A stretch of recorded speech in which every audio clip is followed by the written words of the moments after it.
ప్రపంచ క్రికెట్ చరిత్రలో one of the best off spinner Ravichandran Ashwin. ఇప్పుడు అతను ఇంటర్నేషనల్ క్రికెట్కు గుడ్ బై చెప్పేశాడు. అశ్విన్ పార్ట్నర్ అయిన రవీంద్ర జడేజా కూడా త్వరలో రిటైర్ అవ్వచ్చు. మరి అశ్విన్ తర్వాత భారత్ స్పిన్ బ్యాటన్ అందుకునేది ఎవరు? ఆ స్థాయి ఆటగాళ్ళు ఉన్నారా? ఉంటే వాళ్ళు అశ్విన్ స్థానాన్ని భర్తీ చేయగలరా అనేది ఈ వీడియో. నచ్చితే లైక్ కొట్టు, మీ ఫ్రెండ్స్కు షేర్ కొట్టు, సబ్స్క్రైబ్ మాత్రం మర్చిపోకు గురు. స్పిన్ లెజెండ్స్కు కేర్ ఆఫ్ అడ్రస్ మన India. E S Prasanna, Bishan Singh Bedi, B S Chandrasekhar, Anil Kumble, Harbhajan Singh, ఆ తర్వాత రవిచంద్రన్ అశ్విన్. వీళ్ళు ఉన్నంతకాలం భారత్ స్పిన్ కు ఎదురే లేకుండా పోయింది. ఇప్పుడు యాష్ రిటైర్ అయ్యాక భారత్ స్పిన్ కు గండి పడబోతున్న సంకేతాలు కనిపిస్తున్నాయి. ఇండియాలో టాలెంటెడ్ స్పిన్నర్స్ ఉన్నప్పటికీ యాష్, జడ్డులను రీప్లేస్ చేసి టీమిండియాకు పెట్టని కోటలా మారేది ఎవరు అనేది ఇప్పుడు బిగ్ క్వశ్చన్.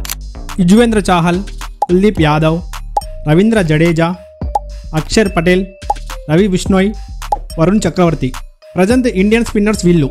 వీళ్ళలో ఒక్కరు కూడా ఆఫ్ స్పిన్నర్ కాదు.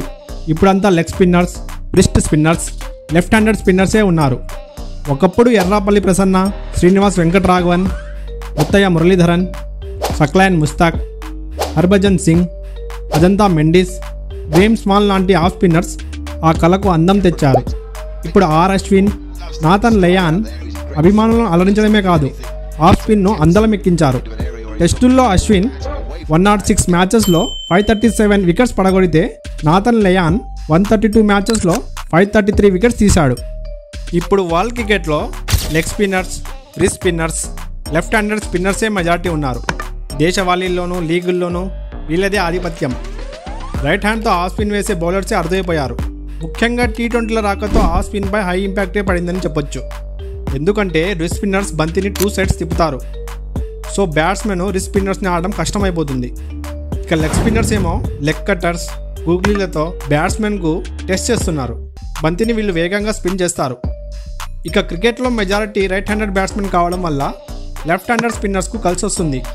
అందుకే స్పిన్నర్స్గా రాణించాలనుకునే వాళ్ళు ఇలాంటి వినూత్నమైన బౌలింగ్ శైలి వైపే మొగ్గు చూపుతున్నారు. మరొక వైపు ఆఫ్ స్పిన్ను సులువుగా ఆడేయచ్చు అనే భావన ఉంది. ఇందులోనేమో ఆఫ్ స్టంపుపై వేసే బంతి లోపలికి స్పిన్ చేస్తారు. ఆఫ్ స్పిన్ను ఈజీగా చదివేసి బ్యాట్స్మెన్ కాళ్ళ ముందు పడ్డ బంతిని సిక్సర్గా మార్చేస్తున్నారు. టెస్టుల్లోనూ వేగంగా ఆడుతున్న రోజులివి. సో ఆఫ్ స్పిన్నర్స్ ప్రాధాన్యత క్రమంగా తగ్గిపోతుంది. అక్షర్ పటేల్. ఇప్పటికే 14 టెస్టులు ఆడిన అక్షర్ పటేల్ 19.34 సగటుతో 55 వికెట్స్ తీశాడు. అయితే అతను అంచనాలకు తగ్గట్లు రాణించలేకపోతున్నాడు. తన బౌలింగ్లో పెద్దగా వెరైటీ ఉండదు. జడేజా అన్నతరం అతను రెగ్యులర్ లెఫ్ట్ ఆర్మ్ స్పిన్నర్గా మారతాడేమో చూడాలి మరి.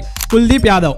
ఎప్పుడో 2017లోనే టెస్టులో ఎంట్రీ ఇచ్చిన కుల్దీప్ యాదవ్ ఈ ఫార్మేట్లో ఇప్పటిదాకా 13 టెస్టులే ఆడాడు. 22.16 సగటుతో 56 వికెట్స్ పడగొట్టాడు. ఇది మెరుగైన ప్రదర్శనే, కానీ అతను నిలకడగా రాణిస్తూ జట్టుకు భరోసాను ఇవ్వలేకపోతున్నాడు. మధ్యలో కొంతకాలం జట్టుకు దూరమైన అతను తన బౌలింగ్ ను మెరుగుపరుచుకొని అంచనాలు పెంచాడు. చైనా మైన్ శైలితో బౌలింగ్ చేయడం కుల్దీప్ కు కలిసొచ్చే విషయం. అందువల్ల అతను మిగతా బౌలర్లతో పోలిస్తే భిన్నంగా కనిపిస్తాడు. బంతిని బాగా టర్న్ చేయగల నైపుణ్యం అతనికి ఉంది. వాషింగ్టన్ సుందర్.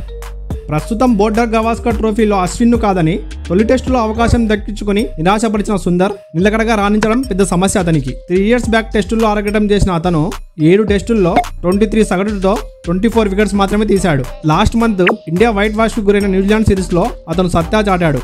ఈ సిరీస్ కు ముందు తర్వాత తన ప్రదర్శన అంతంత మాత్రంగానే ఉంది. అశ్విన్ లాగే ఆఫ్ స్పిన్నర్ అయిన సుందర్ తనలా బంతిని బాగా తిప్పడంలో, వేరియేషన్ చూపించడంలో నైపుణ్యం సాధించాల్సి ఉంది. వీళ్లే కాకుండా రవి బిష్ణోయ్, వరుణ్ చక్రవర్తిల మీద బీసీసీఐ చాలా ఆశలు పెట్టుకుంది.